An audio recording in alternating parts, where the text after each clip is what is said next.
But நான் ரொம்ப நுணுக்கமா பார்க்குற விஷயம் என்னன்னா, பெரும்பாக்கத்துல இருந்த அந்த ஒரு பெரிய நீர்பிடிப்பு ஏரியா இருக்கு. அது அப்படியே ஓகேஎம் வழியா தண்ணி வெளியில அங்க வந்து 14 வருஷத்துக்கு முன்னாடி கூளைக்கடாவும் பூநாரைகளையும் நான் நிறைய பார்த்துருக்கேன். இன்னைக்கு நான் கடைசியா கூளைக்கடாவையோ பூநாரையவோ அந்த பெரும்பாக்கத்துல ஏரியில நான் கடைசியா பார்த்தது 2 வருஷம் ஆகுது.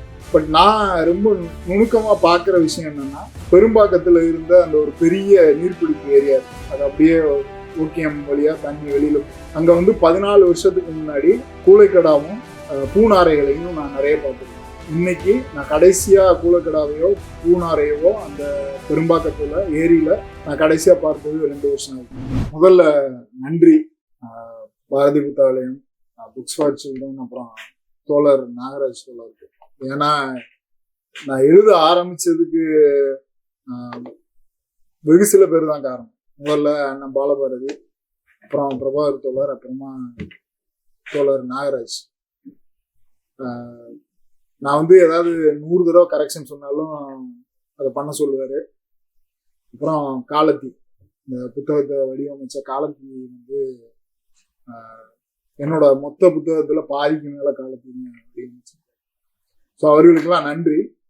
அதுக்கப்புறம் வந்து இந்த புத்தகத்துல கடைசியா ஒரு கட்டுரை இருக்கு. அது வந்து ஒரு ஆராய்ச்சி கட்டுரை அப்படின்னு அண்ணன் சொன்னார். அந்த கட்டுரை எழுத சொன்னது தோழர் பிரபாகர் தோழர். அவர்கள் சொல்லிதான் அந்த கட்டுரையை நான் எழுதினேன். ஸோ அதனால பாதி பெருமை அவருக்கு தான். ஸோ ரொம்ப மகிழ்ச்சியா இருக்கு. நீதி கட்டுரைகள் எல்லாம் பாலாண்ணன் சொல்லிதான் எழுதினேன். அதனால வந்து அதோட பெருமை எல்லாம் அவருக்கு தான். இப்போ ரொம்ப சிம்பிளா நான் ஒரு விஷயம் சொல்றேன்.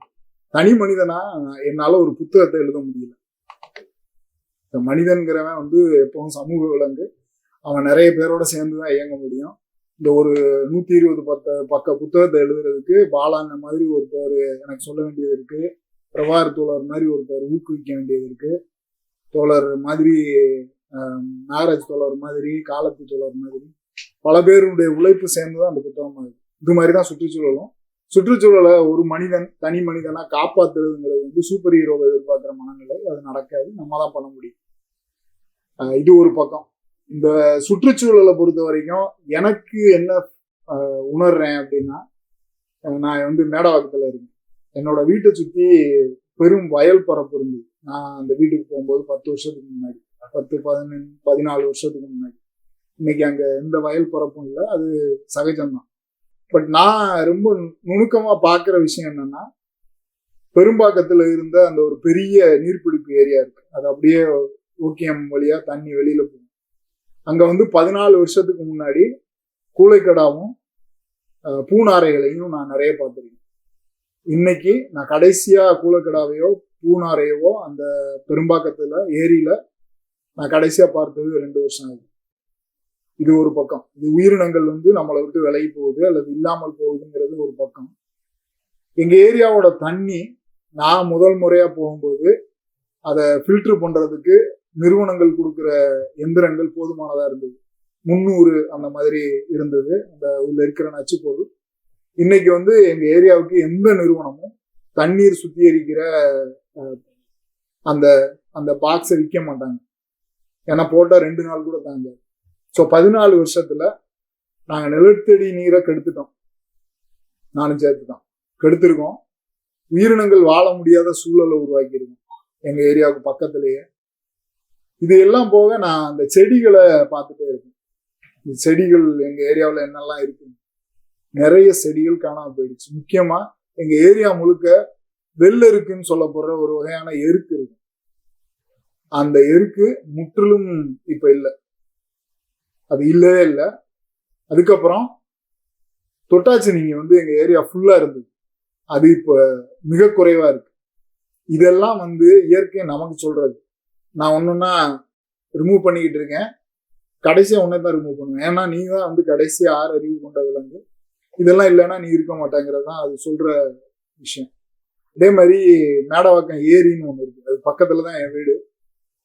அதுல தண்ணி வந்து ஓவர்ஃப்ளோ ஆயிடுச்சுன்னா திறந்து விட்டுருவாங்க. திறந்து விட்டா முன்னாடி எல்லாம் நான் சொல்றது ஒரு 10 வருஷத்துக்கு முன்னாடி சாதாரண நான் பார்க்கக்கூடிய விரால் மீன், குறவை மீன், திலேபியா இது வரைக்கும் வரும். நாங்கெல்லாம் பார்த்துருக்கோம். பசங்க, சின்ன பசங்க பிடிச்சி விளையாடுவாங்க. முழுக்க முழுக்க டேங்க் கிளீனர்னு சொல்லப்படுற ஒரு வகையான கேட்ஃபிஷ் மட்டும்தான் இப்போ இருக்கு. நீங்க திறந்தீங்கன்னா ஆயிரக்கணக்கில் ஏரியில இருந்து, ஆயிரக்கணக்கில், நான் சும்மா சொல்லல, இங்க தெரு முழுக்க நூத்துக்கணக்கான கேட்ஃபிஷ் இருக்கிறத நான் பார்த்துருக்கேன். அப்படியே விழுந்து அப்படியே இருக்கும், தண்ணியில இருந்து வெளில வந்து இருக்கும். ஸோ சுற்றுச்சூழல்ங்கிறது நம்மளை சுத்தி இருக்கிற விஷயங்களை கவனிக்கிறதுல இருந்து ஆரம்பிக்குதுன்னு நான் நம்புறேன். அதோடைய ஒரு சின்ன பகுதி தான் நான் அதுல எழுதியிருக்கேன்.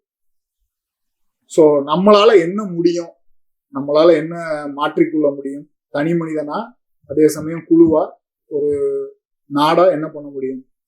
இப்போ என்னோட பிஸ்னஸ் பார்ட்னர், என்னோட ரிசர்ச் பார்ட்னர் வைஷ்ணவி இருக்காங்க. அவங்க வந்து சஸ்டைனபிலிட்டி இன்ஃபர்மேட்டிக்ஸ்ல பிஹெச்டி. அதுக்காக டேட்டா நாங்கள் 2 பேரும் கலெக்ட் பண்ண முயற்சி பண்ணோம். இந்தியாவில் கிடைக்காத ஒரு பொருள் எதுன்னு கேட்டீங்கன்னா டேட்டா தான். நீங்க எதுவுமே வாங்க முடியாது. எதுவுமே வாங்க முடியாதுன்னா ரிசர்ச் பண்ண முடியாது. ரிசர்ச் பண்ண முடியாதுன்னா உங்களால எதையும் புதுசா கொண்டு வர முடியாது. இது ஒரு துன்பியல் நிகழ்வு தான். நம்ம வந்து ஒரு ஆராய்ச்சி பண்றதுங்கிறது துன்பியல் நிகழ்வு. அது இந்தியாவில் ஆராய்ச்சி பண்றதுங்கிறது நரகத்துல வாழ்ந்தது. ஏன்னா எதாவது மாற்ற முயற்சி பண்ணீங்கன்னா நீங்க மாற்ற முடியாம என்னெல்லாம் பண்ண முடியுமோ, உங்களை மாற்ற முடியுமோ அப்படிலாம் பண்ணுவாங்க. ஸோ அது வந்து எனக்கு வருத்தமா இருந்தது. ஸோ குழந்தைகளுக்கு அட்லீஸ்ட் இந்த மாதிரி ஒரு கேள்வியை, ஒரு டேட்டாவை, இந்த மாதிரி உலகம் பூரா இருக்க டேட்டாவை கொண்டு வந்து ஓரளவுக்கு அறிமுகம் பண்ணுனா, பெற்றோருக்கு அறிமுகம் பண்ணுனா ஏதோ ஒரு மாற்றம் நிகழ்ந்துரும் நான் நம்புறேன். வள்ளியப்பன் சொன்னது மிக சரியான விஷயம். நீங்க லாங் ரன்ல ஏதோ ஒரு 10, 50 வருஷம், 100 வருஷம் பண்ண வேண்டிய வேலை, அதுல ஏதோ ஒரு புள்ளியில ஒரு தகவலை நம்மளால கொடுக்க முடியுமா அப்படின்னு பார்த்துருக்கீங்க. அவ்வளவுதான். ஸோ மிக்க நன்றி அனைவருக்குமே மிக்க நன்றி வந்திருந்த அனைவருக்கும்.